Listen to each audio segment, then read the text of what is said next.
Bonjour, bonsoir à tous, c'est Mangaka. Aujourd'hui, petite review sur Dragon Ball Daima. Bien entendu, on va skip le résumé, vous connaissez à me connaître avec le temps. J'ai la flemme. J'ai pas mal de trucs à dire, donc c'est parti.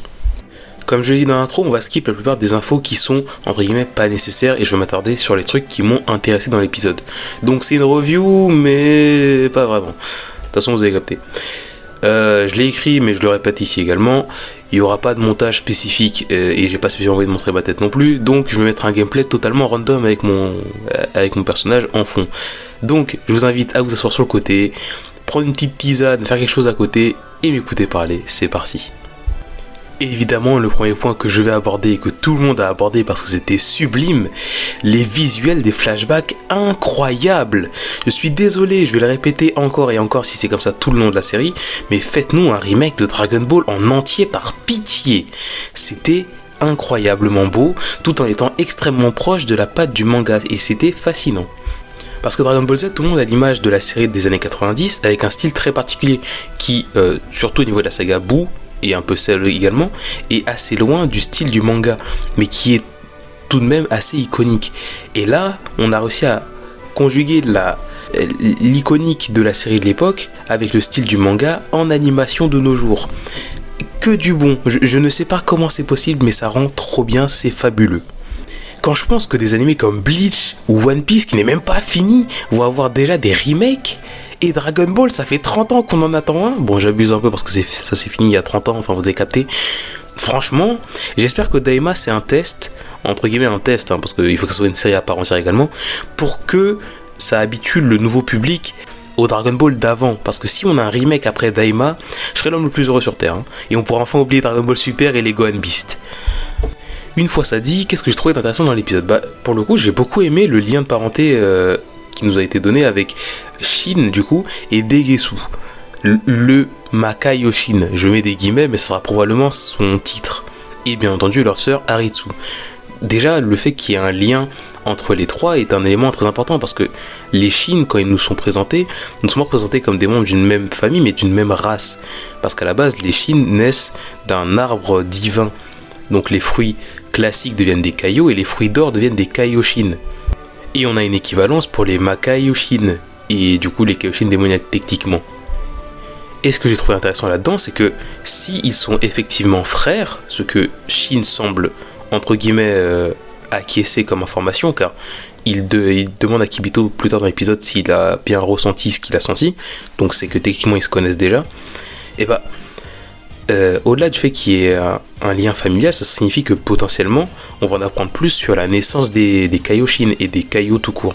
Parce que pour qu'ils soient frères, ça signifie que soit ils sont nés du même fruit, et donc dans ce cas, ça serait bien qu'on nous explique comment des Shin naissent du même fruit, parce que normalement un fruit est égal à un Kaio ou un Kaioshin, ou sinon ça signifie que le fruit est tombé en même temps, et donc du coup, il y a une sorte de résonance entre eux. Et ça, je trouve que ça va être très intéressant à développer parce que le lore va être agrandi d'un coup. Parce qu'on en connaît beaucoup sur l'univers, sur les mortels, les Akaishin vite fait, mais les Kaio et les Kaioshin, en vrai, on connaît rien d'eux. C'est-à-dire que dans le manga original, on n'a jamais vu la tête du grand Kaio. Bon, techniquement, c'est la tête qu'il a dans l'anime, parce que du coup, Toyotaru l'a repris dans un de ses sommaires du manga, donc c'est comme les Yardrat, le visuel est canon, mais on ne l'a jamais vu. Alors que avant les Kaioshin, c'était quand même l'être le plus important de l'univers Dragon Ball. Parallèlement à ça, ce que je trouve intéressant, c'est aussi le fait que Degesu reproche à Shin d'être intervenu pour aider les mortels. Bon, techniquement, c'est les mortels qui ont aidé Shin, mais vous avez compris. Et je trouve le parallèle intéressant avec Zamasu, qui lui aussi voulait intervenir dans le monde des mortels, bon, avec des intentions bien différentes pour le coup, mais ça crée un parallèle intéressant des deux personnages, parce que, bon, concrètement, Degesu c'est la fusion entre Shin et Zamasu en termes de design, et le fait qu'il ait des idées inversées à Zamasu, en même temps pas en adéquation avec celles de Shin, ça crée un nouveau type de Kaioshin avec des idées spécifiques qui sont très intéressantes. C'est-à-dire qu'on n'a plus deux points de vue sur la notion de l'intervention des Kaio dans le monde des mortels ou non, on en a une troisième qui vient et qui sera potentiellement apte à nous donner un point de vue totalement différent sur la situation. Et donc pourquoi est-ce que Zamasu agit ainsi et pourquoi Shin agit ainsi également. Donc du coup c'est cool parce que, je vais pas vous spoil, mais il est possible que je fasse une vidéo sur les Kaioshin et leur intervention dans le monde des mortels prochainement.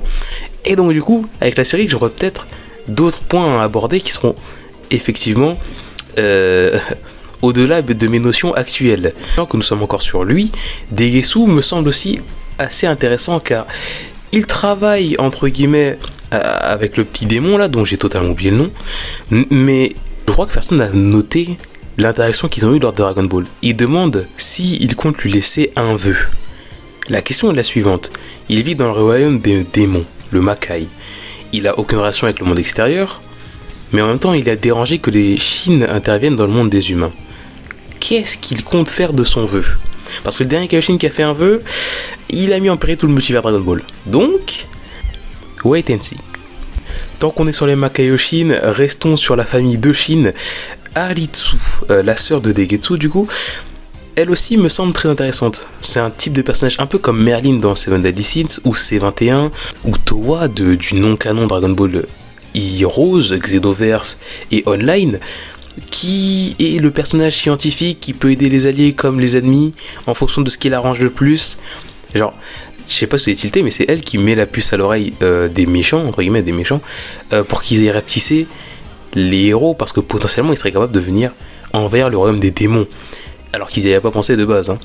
C'est comme si elle y voyait un but caché, et je trouve ça très cool. C'est-à-dire que, encore une fois, on n'est pas sur deux plans de scénario, c'est-à-dire le point de vue des gentils, le point de vue des méchants, et potentiellement des personnages qui viendront aider les héros là, le mec en bleu et la petite fille, mais également un troisième personnage majeur entre guillemets qui a ses propres objectifs et ses propres intérêts.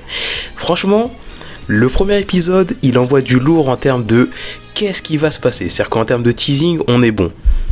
Bon, également, petite information un peu marrante et qui retourne un peu internet en ce moment, dans l'univers de Dragon Ball, quand t'as les oreilles pointues, et bah t'as des ancêtres qui viennent du royaume des démons. Et bah je trouve ça très drôle et un peu intéressant en vrai. Parce que pour des êtres comme Garlic Junior ou Janemba, nous étions déjà au courant que c'était des démons, des types de démons différents. J'ai plus les explications précises en tête, mais DBTime m'en a fait une vidéo il y a très longtemps maintenant, mais qui résume très bien le sujet. Mais donc du coup, le fait que toutes les espèces aux oreilles pointues et des origines communes avec des démons, je trouve ça très drôle. Déjà pour les Namek, et bah franchement je trouve ça cool. Mais surtout, on n'est pas sur du foreshadowing à la SNK là. Juste pour être sûr, Piccolo qui est en Namek veut dire autre monde. Le fait que les Namek viennent d'un autre monde qui est appuyé par Moon Knight dans Dragon Ball Super, qui rappelle et qui précise le fait que les Namek ne viennent pas de l'univers des mortels. Et donc du coup on a à la fois qu'effectivement ils viennent du royaume des démons. Piccolo Daimao qui se présente comme un démon, hein. Piccolo Daimao qui, on le rappelle, est capable de donner naissance à des démons capables de, entre guillemets, affecter ton âme, parce que lorsqu'un démon tue quelqu'un, et ben son âme ne va ni au paradis ni en enfer. Elle continue d'errer sans existence, enfin sans but à son existence du coup. Donc de ce point-là, plein de théories pourraient submerger. Genre, et Piccolo Daimao étant justement la partie que négative de Kami, et bah ça explique pourquoi est-ce que ses pouvoirs démoniaques sont présents et pas sur Piccolo, ou sur Kami lui-même par exemple, ou sur les autres Namek, etc. etc. En somme, cet épisode met en place plein de choses qui peuvent ouvrir plein de portes dans l'univers Dragon Ball pour expliquer pas mal de choses. Genre, exemple comme ça, vous vous souvenez de Jimizu, le Yardrat de l'univers 2 ou 3, je sais plus, bref, de l'univers de Ribrian. Bah, si c'est effectivement un démon, on va y venir juste après, mais le royaume des démons est connecté aux 12 univers du multivers Dragon Ball. Et depuis le royaume des démons, tu peux te déplacer pour aller dans n'importe quel univers. Un démon, enfin un Yardrat du coup, vous avez capté, mais qui est passé dans le royaume des démons de l'univers 7 ou 6, et qui allait dans l'univers de Ribrian, ça expliquerait pourquoi est-ce qu'il est là-bas, n'est-ce pas? Ça serait cool en vrai. D'ailleurs, puisque j'aborde le sujet actuellement, mais le fait que le Makai soit déjà plus développé que l'au-delà, ça me fascine. On sait que le Makai est divisé en 3 parties, un peu comme l'univers de Bleach. Donc nous avons, dans l'univers de Bleach je signifie, le CRT, donc la Soul Society, le Wakamundo et le monde des humains. Donc là, le royaume des démons est divisé en 3 de la même façon. On sait que le paradis, c'est le paradis. On n'a aucune info concrète dessus, hein. Si ce n'est qu'il y a la planète du Grand Kaioshin qui est au milieu. Et voilà, là le Makai est déjà divisé en 3 espaces différents, dont chacun est gardé par, entre guillemets, une Dragon Ball qui est elle-même gardée par un garde, créée par un Namek. Vous avez vu, il y a trop d'infos qui peuvent être trop intéressantes. Déjà, l'introduction des nouvelles Dragon Ball en elle-même est un point très cool, parce que nouvelles Dragon Ball qui viennent du Makai, ça fait forcément écho aux Dragon Ball maléfiques de Dragon Ball Heroes, qui étaient des Dragon Ball extrêmement puissantes, dont l'utilité et l'existence en elle-même ont créé des scénarios de fou dans DB Heroes. Parce que je vous le dis tout de suite, si on a des personnages de la trempe de Mechikabura qui apparaissent dans Dragon Ball Daima, je serais très heureux. Dragon Ball qui, accessoirement, sont plus grosses que celles de Namek et bien entendu moins grosses que les Super Dragon Ball. Et si on suit la logique de Dragon Ball, donc Dragon Ball Super on pose de côté, plus les Dragon Ball sont grosses et plus elles sont puissantes, car plus elles ont été taillées dans les roches de base du coup. Puisque on a appris que les Namek avaient taillé des bouts de Dragon Ball, je sais pas comment expliquer ça autrement en vrai, pour faire leur propre Dragon Ball. Et Kami, de la mémoire qu'il avait, a fait le même processus sur Terre pour créer les Dragon Ball de la Terre. Et j'imagine que Monaito a fait la même chose pour faire les Dragon Ball de céréales. Enfin bref, vous avez compris. Mais donc du coup, ces Dragon Ball sont certes plus puissantes que celles de Namek, qui était déjà extrêmement puissante. On sait également que grâce à Dragon Ball Super, les dragons peuvent être boostés si on passe des accords avec eux. Donc potentiellement, les Dragon Ball présentés ici auront une importance capitale dans la suite, car de ce que j'ai compris, Dragon Ball Daima aura peut-être une incidence sur la suite de DBS. Donc si c'est le cas... Mais donc la question qui pourrait se poser là-dessus, c'est que si les Dragon Ball sont si puissantes que ça, et qu'elles ont été créées par un Namek, qui est toujours vivant, présent sur les lieux où on peut utiliser Dragon Ball, pourquoi est-ce qu'il a créé des gardes avec ? Parce que les Tamagami, ou Tamagamis, je ne sais plus, sont les gardes qui protègent les Dragon Ball. Mais les protègent de quoi ? De qui ? Et pourquoi ? Puisque le créateur des Dragon Ball, donc Neva, ou Neba, je sais pas comment ça se prononce, nous a très bien fait comprendre à la fin de l'épisode que il en fait ce qu'il veut des Dragon Ball, hein, même celles qui sont pas les siennes. Donc, est-ce qu'il a vraiment besoin de gens pour protéger les Dragon Ball ? D'autant plus que, d'après les dires, ils sont extrêmement chauds. Et les seuls personnages qui nous ont été présentés comme extrêmement chauds jusqu'alors, c'est le top du top de la saga Buu. Mais parallèlement à ça, on a appris que, à part le roi démon d'Abra, il n'y a personne d'un niveau similaire dans le royaume des démons. Donc quel est l'intérêt ? Encore une fois, wait and see. Degetsu nous apporte une information très importante aussi, je trouve. C'est le fait que les Dragon Ball, du coup du Makai, ont un effet miroir avec celle de l'univers des mortels. C'est Dragon Ball de l'univers mortel, ont un pouvoir dit de magie blanche. Donc on suppose que c'est de la magie noire pour les Dragon Ball du Makai. Et la question c'est que qu'est-ce que c'est censé modifier en réalité ? Parce que il dit que par exemple avec Dragon Ball de la Terre, on ne pourrait pas demander à supprimer des gens. J'ai pas souvenir que Shenron interdise de supprimer des gens. Shenron dit que pour les Saiyans par exemple, il ne peut pas les supprimer directement car leur niveau de puissance est plus élevé que celui de Kami. Donc en gros il peut pas exaucer un vœu qui dépasse les pouvoirs de son créateur. Il est nullement dit qu'il peut pas tuer les gens parce que c'est pas bien. Donc qu'est-ce que ça va entraîner comme changement ? Je me pose aussi la question. Le voyage du Makai vers le multivers DB, ça c'est vraiment la porte à un tas d'histoires de fous malades. Je vous le dis, si c'est exploité, ça va être ultra intéressant et ça peut donner un truc de fou. Parce que là, pour les seules infos qu'on a, c'est que les seuls qui ont utilisé le portail pour se déplacer dans l'univers 7, parce que c'est passé dans l'épisode, dans l'univers 7, sont Dabra, Babidi et Aritsu. Et Babidi, on sait pourquoi. Aritsu, on n'a aucune idée. Et on sait que c'est globalement une scientifique, et dans DB, les scientifiques, c'est souvent des persos de fous malades. Alors, peut-être pas en termes d'écriture ou quoi, mais en termes de ce qu'ils vont faire dans l'œuvre, c'est souvent des fous malades. Parce que bon, Bulma, sans elle, il n'y a pas de Dragon Ball, concrètement. Gero, j'ai besoin de préciser l'arc Trunks du futur. Voilà. Même le docteur Edo a fait un truc de fou. Parce que bon, on n'aime pas les Gamma SL Max, mais en termes de puissance pure, c'est des trucs de fou malades quand même. Donc wait and see, et faut rester bien focus sur cette dame parce que je pense qu'elle va nous promettre des trucs de fou malade. Accessoirement, on a compris qu'il fallait, entre guillemets, une permission, puisque Degetsu dit qu'il a fait tous les préparatifs pour pouvoir partir. Et donc ça signifie que l'univers du Makai est régi un peu comme l'autre monde. C'est-à-dire que bon, dans Dragon Ball, l'univers dans Dragon Ball c'est la cosmologie, voilà. Mais en gros, on va dire qu'il y a l'univers des humains qui est un univers infini, donc similaire au nôtre, et deux autres univers qui font exactement le même taf, soit l'autre monde et le royaume des démons. Et donc le Makai. Et on ne peut pas voyager des uns aux autres comme ça sans permission. Tout du moins quand on part du paradis et ou de l'enfer.